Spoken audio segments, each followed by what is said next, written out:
Today's episode of the WAC podcast is brought to you by Hercules Tires, the official tire of the Western Athletic Conference. Now here are your hosts, Eric Danner and Rachel Vigil. It's been a minute, but we are back with the WAC podcast. Eric Danner, Rachel Vigil coming at you. I cannot believe we are at the end of June. That is just blowing my mind. I can't believe we're both in studio together. Woo! It's a party. People listening on Spotify are probably wondering what we're talking about, but we're both fully vaccinated now, and knock on wood, things looking pretty good here in Colorado. So we're back in studio and back with the WAC podcast as we're doing it.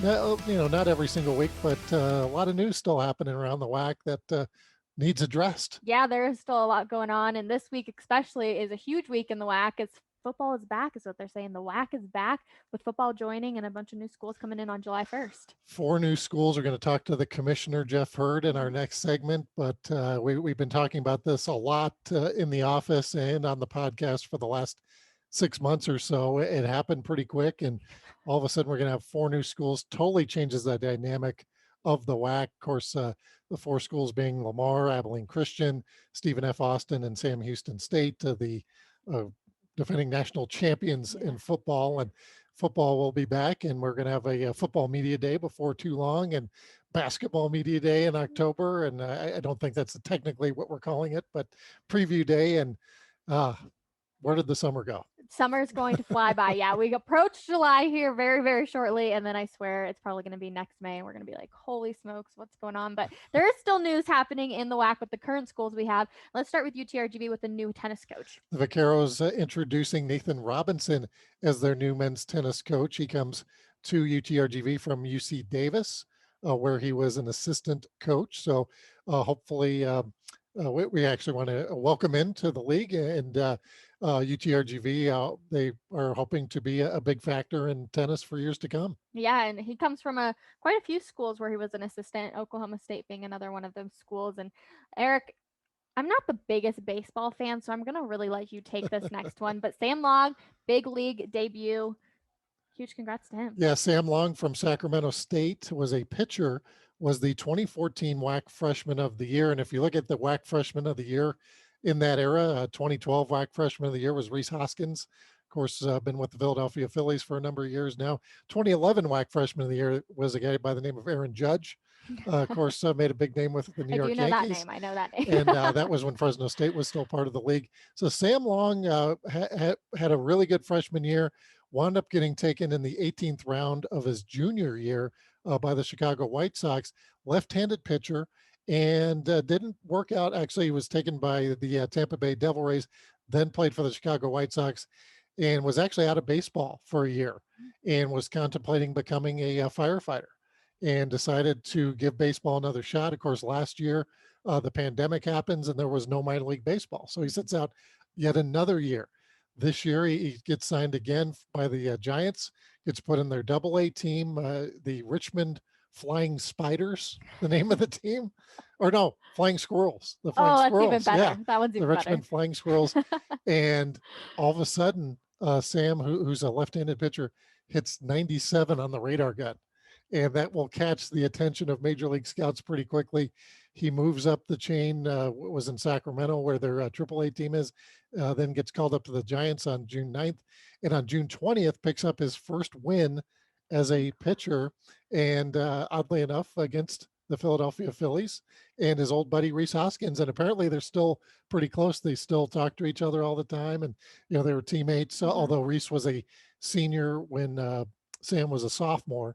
They're a couple of years apart. So, yeah, Sam Long, that's a name to watch. He kind of really came out of nowhere. Obviously, he had a good career in the WAC, but after not playing for 2 of the last 3 years, here he is in the major leagues. So it just goes to show you, don't give up on your dreams, right? They talk all the time about how you can't be very old in the game of baseball. So for him to take a few years off and then still be able to make this dream come true, that's awesome. And nice job on all the facts there with the names and everything. And I like the Flying Squirrels. I might become a big fan of them.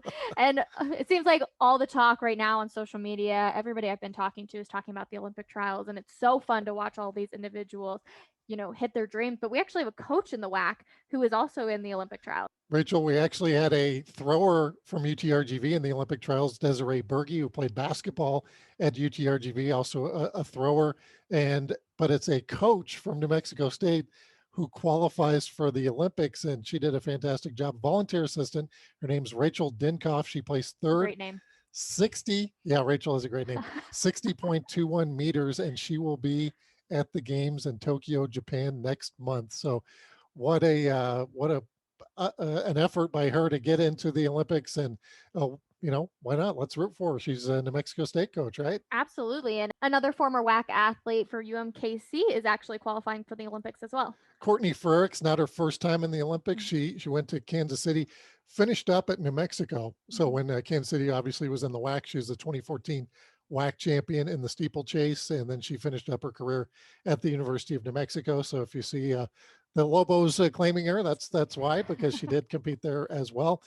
So Ferrick's qualifying for her second straight Olympics in the 3,000 steeple, and that was on Thursday in Eugene. The American record holder in the event, it finished second behind Emma Coburn with a time of 9:11.79. So she will be heading to next month's Tokyo Olympics. I cannot believe it's going to be next month. I feel like it flew up on us. Obviously, it was supposed to be happening last year. Now, next month, just a few weeks away. And congratulations to all of them that were able to qualify. And we will definitely be wishing all of them luck. And now let's look to basketball real quick. And one person we saw, Fardaws Aimaq, a lot of, obviously player of the year. And it seemed like he didn't show up, and I'm not trying to talk down on him, but he didn't show up in the big games like we saw a lot just throughout the regular season, but he showed up big for Pro Day. A lot of people on Twitter talking about how he did a fantastic job out in Chicago. Fardaws, the last time we saw him was at the WAC tournament, and not one of his better games, but what a season he had. 15 rebounds a game, led the nation in rebounding, most rebounds per game in 40 years by anybody in the NCAA. So he had a fantastic season. Defensive player of the year and player of the year. I mean, that's the hard double to get. Pro Day in Chicago was turning some heads. So he did declare for the NBA draft, but has the ability to go back to school depending on if he gets drafted or not. We saw Milan Aqua do this for CBU 2 years in a row. He did it, did not come back to play his second year. So it'll be interesting to see. I mean, Fardaws when we saw him at the tournament, when we got to see him in person, he's a big dude. Massive. And I mean, that's an NBA body. That's a guy that can, compete at the NBA level. So it'll be interesting to see if he does get taken. Obviously only 2 rounds in the NBA. So not like baseball where they've limited it to 20 rounds, but still there's more opportunities in baseball and maybe some other sports to get drafted with only 2 rounds in basketball. Not as many, and also not as many spots on a team. You're talking 12 to 15 spots on a team, but we'll have to keep an eye on the NBA draft. MLB draft only a few weeks away as well. And that's going to be here in Denver, Colorado. I know. Yeah, it is going to be coming out here. Coors Field. It'll be exciting to see. Good for Denver to have a bunch of people be able to come out. But yeah, a lot of athletes do Pro Day to get some information from different scouts for NBA teams. So it's not super out of the ordinary for athletes to do that, but we'll look forward to it. And yeah, I'm actually excited for the MLB draft. And something to kind of go along with that in a weird sort of way, I guess, is the whole NIL thing that came out last week with the Supreme Court. It's pretty confusing. I mean, I think especially when you try to, what does this exactly mean? And each individual state can have different laws regarding whether or not student athletes can be basically paid or paid for endorsements. So I'll read exactly what we have here. The NCAA Division I Council reviewed, discussed, ultimately voted to support the interim name, image, and likeness policy. The council's support and feedback will be considered by the NCAA Division I Board of Directors on Wednesday, June 30th. If adopted by the Board of Directors, the interim policy will be effective July 1, 2021. So, I mean, if they vote on it, it's right away and will remain applicable until such a time either federal legislation or new NCAA rules are adopted. The council will receive regular updates on the status of the interim policy and external factors. So what does that mean? I have no idea. the whole idea of this makes sense, but I also understand it from universities and from the NCAA point of view, but I also get it from the student athletes point of view, right? If you're a big name and you are bringing in a lot of money and ticket sales and stuff like that, I get it. So I get both points. So yeah, but it'll be interesting to see now if this does go into effect in just a couple of days, how it kind of affects different programs and such. And how it'll be regulated. And I mean, obviously each conference has, their own people that they look into making sure everybody's following the rules as well as the on-campus people. So it'll be interesting to see how this plays out. But it could be a big change for a lot of college athletes. Absolutely. We're going to be sitting down with the commissioner of the Western Athletic Conference here in just a few moments. We'll be talking with Jeff Hurd. Hercules Tires is the official tire of the Western Athletic Conference, and for over 65 years has been providing tires with unbeatable quality at an unmatched value. Whatever the vehicle and whatever the terrain, Hercules Tires invites you to ride on our strength. For a retailer near you, visit HerculesTires.com. So welcome back to the WAC podcast. We are now joined by the WAC Commissioner Jeff Hurd. And Jeff, I know this past year has been crazy. Not only do we have COVID, but then you're welcoming in some new schools. How excited are you for July 1st? Oh, very excited and looking forward to really a new WAC. We've kind of re-identifying the conference. We're bringing football back. We have a conference of 13 institutions in 21-22 and moving forward with at least that many. So as you know, and as everybody involved with this knows, it's been a real speed up process since the announcement was made on January 14th to try to get this league put together to start competition essentially in about the next 6 weeks or so. Well, Jeff, wanted to welcome you to the WAC studio as well, because this is anybody who's watching this on YouTube, the people listening on Spotify can't see this, but we're in studio for the first time in a long time. Rachel and I, all of us are fully vaccinated, and we're talking a little bit off air. It is kind of nice to be back knock on wood, getting back to normal. And especially in athletics, we're seeing, big crowds at games, and hopefully as we get closer to the season, we're going to be seeing, more people able to attend games and more of a normal schedule in the WAC as well. Yeah, no question about that. It does feel good to, retain or get back to some sense of normalcy. We still have some hills to climb, and there'll be some things that could occur during the year that make us revert back a little bit. But at the same time, I think everybody has that feeling that we're getting back to normal. Now, we're not 100% there. I don't know if it's 70%, 80% or where it is, but we're getting there. And I think as we get into the fall, we'll get back to, feeling like we're getting, fans in the stands, just some sense of, we're somewhat back to normal. Now, when we had the announcement, we announced 5 schools were coming in. Technically on July 1st, we only have 4 coming in. Why is Southern Utah not joining this year? A little bit of a long explanation of that. The original thought was when we expanded by 5 that we would start in 22-23 with 5 institutions. The events that occurred thereafter resulted in where we are coming into the year, and that is the Southland Conference opted to give an early exit to the 4 institutions from the Southland that are coming into the league. And the Big Sky did just the opposite with Southern Utah. They wanted Southern Utah to stay in the conference for another year. And so that's what happened there. So the 4 from the Southland come in actually a year earlier than we had anticipated originally. And that's what led to the shortened, 4 or 5 month process where we had to develop a lot of policy and make a lot of decisions regarding formats for different sports. And Southern Utah then will essentially replace Chicago State in 22-23 as the 13th member of the conference. So that's a shortened version of a long story.